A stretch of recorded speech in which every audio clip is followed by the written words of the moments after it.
Department of Homeland Security is not particularly old, but you already have what I hope will soon be the distinction of succeeding the worst secretary in the history of the Department of Homeland Security. Alejandro Mayorkas has been an absolute disgrace to that department and frankly to this country. And I'm delighted to see you willing to step up and serve. Let me just ask you something. I repeatedly asked your predecessor when he sat where you're sitting whether the southern border was secure. And he repeatedly told me under oath, it is secure, Senator. And he repeatedly said under oath, our policies are working, Senator, meaning the Biden administration policies that, of course, gave us this devastating open border. So let me just ask you, is the southern border secure as we find it today? Senator, no, the southern border is not secure today, but in just 3 days, we will have a new president in this country, President Donald J. Trump, and he will secure our border. That is refreshing candor. I'm glad to hear it. What's going on, everybody? Thank you all for joining me today. If you haven't already, please make sure you hit the like button, subscribe to the channel if you're new to the channel, and most importantly, please make sure you follow me on Telegram at TD Media Group to help circumvent social media censorship and shadow banning. And with the introduction out of the way, let's get into today's news. And today, we have to talk about a scumbag, if I do say so myself, right? A scumbag by the name of Alejandro Mayorkas. And why are we talking about him today? I'm talking about him today because yesterday, while the woman who will be replacing him was going through her confirmation hearing, Kristi Noem, who will be the new DHS secretary, right, as nominated by Trump. During her confirmation hearing yesterday, Alejandro Mayorkas was on television doing an interview. And in the middle of his interview, he essentially admitted that he disagreed with the way Joe Biden operated as it pertains to his open border policy and just letting everybody in, creating the migrant crisis that we are dealing with today that has led to the unfortunate demise of countless people by the hands of Tren de Aragua and other cycles that have come across the border. I can go on and on and on about that, but I'll leave it right there, right? He admitted that he disagreed with this stuff that Biden was doing, yet said and did absolutely nothing. And I want to take a moment to play that for you right now. So let's jump into this video very quickly first. Mr. Secretary, do you not, I mean, put the politics of the election aside if you want. Do you not look at the immigration issue in this country and what has transpired over the last 4 years, given the number of people coming into this country illegally, given the firestorm that this has created, the national dialogue about it, given some of the efforts, frankly, by the administration, especially early on, to be more lenient than they had been? Do you think none of those things, if you could go back, you would do differently? Look, Andrew, yes, and you have to understand something, and this is not specific to government, but to any large organization, including a government administration. People have different views on what the correct policies should be, what the correct operational measures should be. Those disagreements, those different views are voiced, decisions are made, and then everyone marches in unity together. That is the nature of a large organization, and the government is no different. But just so I'm clear, that are you suggesting your own personal views about how to operate this were at odds, or there was a distinction between your personal approach and how you would have wanted to do it and how maybe your bosses wanted to do it? I don't want to get into the deliberative process. We're one team and it's one effort, but this is not a revolutionary concept that there are disparate views when one has many people involved in the decision-making process. Now, as you just listen to what he stated, as it pertains to him essentially disagreeing with what Biden was doing, yet doing Biden's bidding anyway, I want you to take into account how many times you have heard the disingenuous DNC mainstream media sit up here and tell you about how, oh my God, all of Donald Trump's cabinet picks, he's only picking people that are going to do his bidding. He's only picking people that aren't going to challenge him and they're not going to stand up to him. Is that not what we're witnessing right here with Alejandro Mayorkas? And it's what we've witnessed overall throughout the entire time that Biden was in office.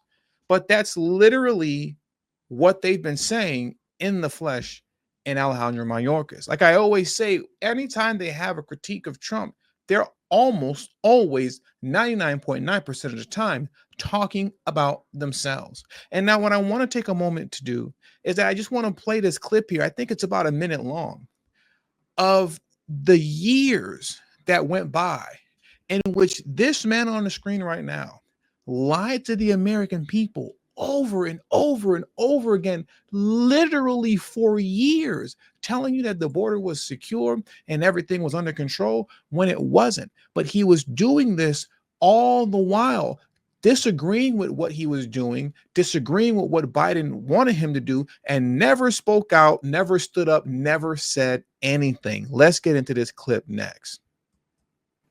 That right now there is a crisis at the border?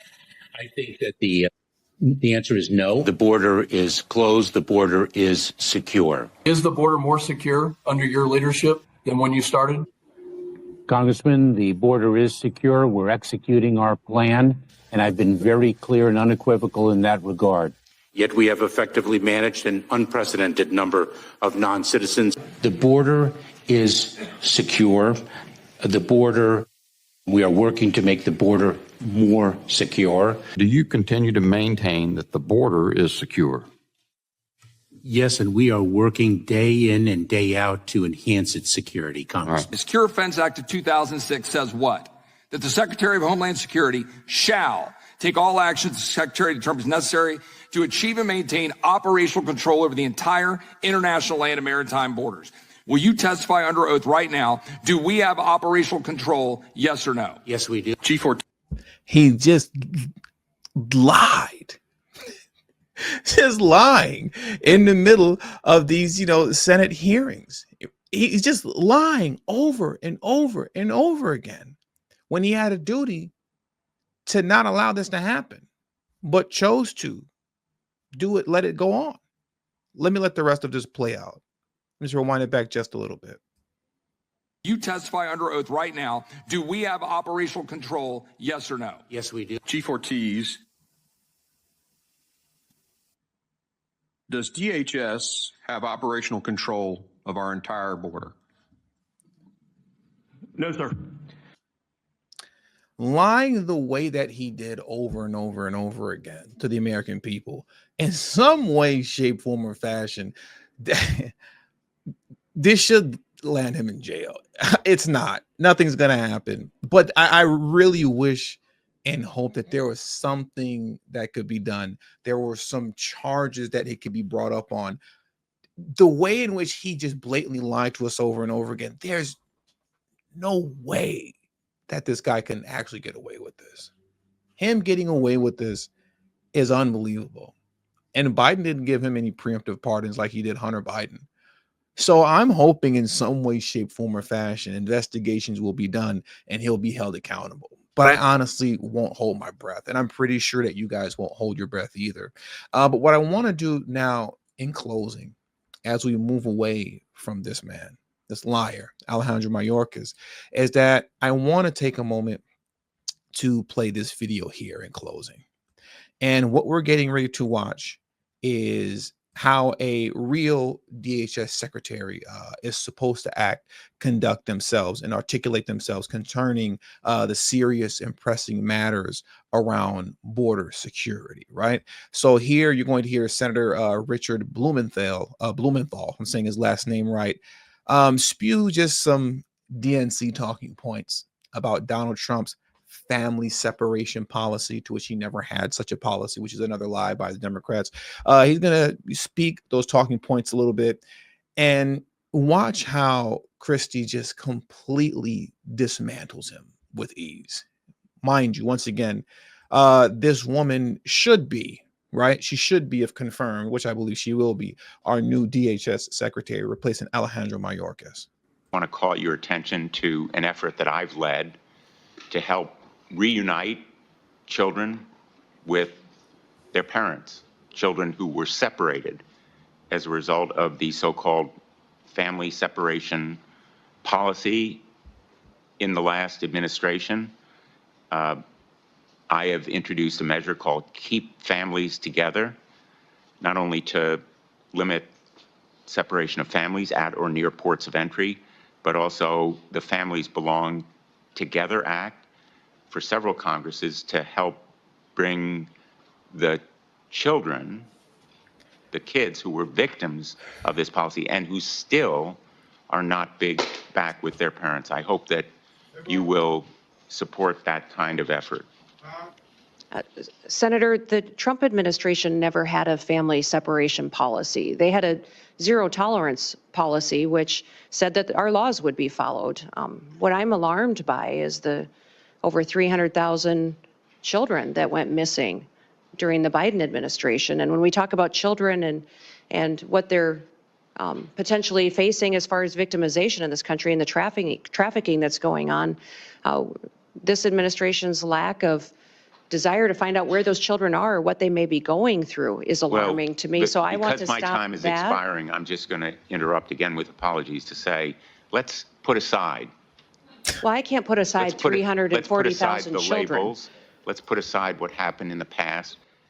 So now all of a sudden, let's not talk about the past. No, it's the present still, because technically, as of right now, we still have 2 more days remaining, but technically, as of right now, we are still in the Biden administration. So this isn't the past. We're talking about right now. But when she throws the facts in front of his face, while he lied to her about a family separation policy that never existed, she threw in her face, well, you know, I'm concerned about the 300,000 children that Biden lost. Now, all of a sudden, well, let's not talk about the past. Let's speak about the future. Unbelievable. Put aside what happened in the past. There are still 1,000 children who are separated and waiting to be reunited. I'd like your commitment that you're going to continue the effort to reunite them with their parents. Senator, keeping families together is critically important to me and to this country. I'm concerned about Laken Riley's family, that they no longer have her.